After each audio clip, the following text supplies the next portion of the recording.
Would you rather have Breece Hall or Cam Akers and Amon-Ra St. Brown? I'm taking Breece Hall. Give me the one silver dollar instead of the Buffalo nickels that you're trying to give me. You know, Buffalo nickels, you all remember those? Yep. Buffalo. I do. I'm just listening intently to what metaphor you're going to drop. I'm sitting here just waiting for the comparison. So I like it. I would go with Breece Hall as well. 2 dimes for a quarter here. I'm not as creative as Shane, but that's kind of how I see the trade. So I'll still take Breece. Breece Hall or David Montgomery and Hollywood Brown? The deeper the rosters, the more interested I am in the package. If it's just a start 10 with like 26-man rosters or 28-man rosters, what I'm adding on waivers plus the shallower starters, I'm going to still go with Breece Hall. That's a good one. Yeah, start 9 or 10 now. I'm going to hold on to Breece. J.K. Dobbins and a projected late 23 first or Breece Hall? I'm going to go with Breece Hall. Dobbins might not even be ready to start the season. Yeah. I think Breece Hall might be a guy that's 223 first. I think that's what he might be. Yeah, you know, the hard thing is when you say he's worth 223 first, very few people are going to pay that. Yeah. Yet you're not going to sell for one. So the price we've nailed is in between here. And I guess it comes down to if you insert another intriguing running back instead of Dobbins, who really has no market at this point. How about Antonio Gibson? Antonio Gibson and a projected late 23 first or Breece Hall? See, I think he has less value than Dobbins. I think they're both in that, to use Shane's verbiage, they're both in the like kind of trash can range right now in terms of what the community thinks. I think the way you get to Breece Hall is, can you get a 23 first and you also get Austin Eckler, Joe Mixon, Nick Chubb? Can you do that?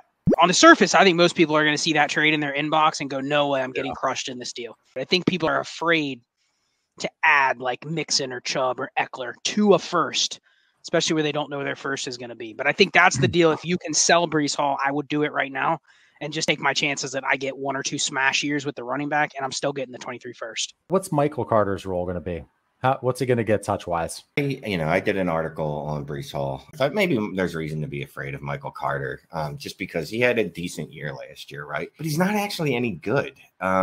He had a decent year because of volume and only volume. And the Jets were so enamored with him after giving him all that work, they immediately tried to trade up and get Breece Hall. They couldn't pull it off to get him in the first, so instead they traded up in the second to get him. So Michael Carter, fine handcuff, but if you're expecting to have any standalone value from him, I think you're dreaming. Is he going to get like 30% of the work? What's a percentage breakdown? Yeah, I could see him getting 30% of the work. I could see him in the Ty Johnson plus role. There's no reason to take Breece Hall off the field. He's better at receiving than Michael Carter, which is Carter's strength. So I'm thinking 30%, maybe 35%. Does Michael Carter have a little bit of Naheem Hines from Jonathan Taylor's rookie year in him? Maybe. Sure. The Jets targeted the running backs almost 140 times last year. Now, was that because their receivers weren't as good as they will be this year? Determines Michael Carter's value was he had 147 carries last year along with his targets. He's not getting anywhere close to that work. Ty Johnson also had 5 targets last year. He's still there. Would you rather have Dak Prescott or Zach Wilson and a 23 first? I'll take Zach in the pick. Ooh. Process? Yeah, that's a tough one. Because I think in a startup, you wouldn't move those picks necessarily because Dak's probably going in the top 8 and Zach Wilson probably goes in like round 3, round 4. I don't think you would take that on the clock. Yet in an existing league, I can see where there's some appeal to taking that trade. I think I'd still probably lean Zach Wilson, or I'd lean Dak Prescott. And that is going against the process. So that's an interesting one. I have to think more about that. Yeah, I believe in the process more than Scott. So, that's how it goes sometimes. Scott's like, I am the process. I am process. Zach Wilson and a 23 second or Trevor Lawrence? I am taking Zach Wilson because I just said I have more faith in Zach Wilson than I do Trevor Lawrence right now. Yeah, I will lean, and this is, again, one of these exercises where it doesn't make sense from the process standpoint. I will lean with Lawrence because I think his floor of opportunities in the NFL is going to string 5-6 years. So high. Zach Wilson, he's got the weapons. He's got the draft capital. What are your thoughts on him, Shane? Zach Wilson. So you've got Garrett Wilson, Elijah Moore, and CD, Corey Davis. That's a pretty stacked wide receiver room. And they upgraded the offensive line, too. Yep. They signed an all-pro offensive lineman. If he can't do it this year, he's not going to do it. Yeah. Obviously, he's going to be bad. And like Shane mentioned, they've done a lot to surround him with weapons. But he truly was the worst quarterback in the league last year. Worst quarterback. Worse than Trevor Lawrence. He was even worse than Sam Darnold and Daniel Jones. So EPA and CPOE is probably the best efficiency metric. He was one of 2 quarterbacks over the last 2 years to be in the negative. The only other one last year that was in the negative was Sam Darnold. So he was worse. Completion percentage, worst in the league. His YPA was second worst in the league. His quarterback rating or passer rating, last in the league. Literally, he's at the bottom. So if you think like Sam Darnold was bad, Daniel Jones was bad, Baker Mayfield was bad, Trevor Lawrence was bad, Zach Wilson was like 10% worse. So it just comes down to like how much are you willing to just take a leap of faith that the team has given him a 2-year window of put up or shut up? And I think that's what's interesting about his price. He's quarterback 20 in ADP, and he's behind like Tua, which I think Tua is probably a year closer to losing his job if he doesn't perform in a similar place as Zach Wilson. So, I mean, if I'm in a startup and I have to pick between the two, I'm taking Zach Wilson. And then he's barely above like Kenny Pickett and Mac Jones. And I think he has like immense upside, way higher than either of those guys. So he's actually at a decent price, but at the same time, like, can you sell Zach Wilson right now and get Aaron Rodgers in a second? Just based on like market hype, he's one of the highest risk reward bets. And I think I've said it on a ton of shows is like, if you have Garrett Wilson and or Elijah Moore, go get Zach Wilson. Just correlate him and you go down in the flames if he hits. Like Fields. That's what we said with Mooney and Fields. Just stack her up. All right, guys, let's pivot over to Garrett Wilson. Are you doing Garrett Wilson or a random 23 first? Pick. Depends on my mood, man. There's some days where I'm like, give me the Garrett Wilson, and there's some days I'm like, give me the pick. It's going to depend on what that team looks like. I'm going to have to do some digging into that other roster. Well, let's uncover it right now. It's a mid. We don't know if they're going to make the playoffs. Mid 23 first or Garrett Wilson, Shane? I'm going to hold on to Garrett Wilson. That mid could easily turn into a bottom. The fact that it could be mid is just the slam dunk to take the pick because right. There is going to be 4 Garrett Wilsons in every draft. Believe in? Well, I don't think there are 4 Garrett Wilsons in every draft. I look at like a guy like Jordan Addison next year. I mean, he's better than Garrett Wilson already. So he is. He's going to get drafted in a similar. I don't need to be right on the name. All I need to be right on is someone else thinks the name. It doesn't. I get the mid first. I get. Yeah, we don't have to hash that one out. I probably I'd be trading Wilson for 2023 first. I can't imagine that I'd hold on to him for a singular one. I'd look for a reason to hold on to him, though. Garrett Wilson or Sky Moore and a 23 second? Wilson. Ooh. I'm going to flip that one on Shane. 24 first and Sky Moore or Garrett Wilson in a 23 second.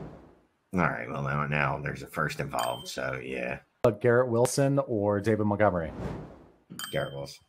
Yeah, I think that's exactly how you want to try to cash out for a running back that's in his 5th year, going into his free agency. I think Montgomery's in his 4th year. Let me pivot off of this. Let me go. You're going to a 24 first, and I'll give you one of the receivers that is not, I guess you would say, in the top 7. So I'll give you Christian Watson in a 24 first.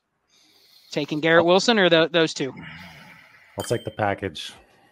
And I don't even like Watson, but give me the first. I hate Watson with every fiber of my being. I can't flip Watson for a 23 first. There's no way I can do that, right? There's just absolutely no way that I would be able to. No, you have Garrett Wilson, and someone comes to you and they give you the 24 first and Christian Watson.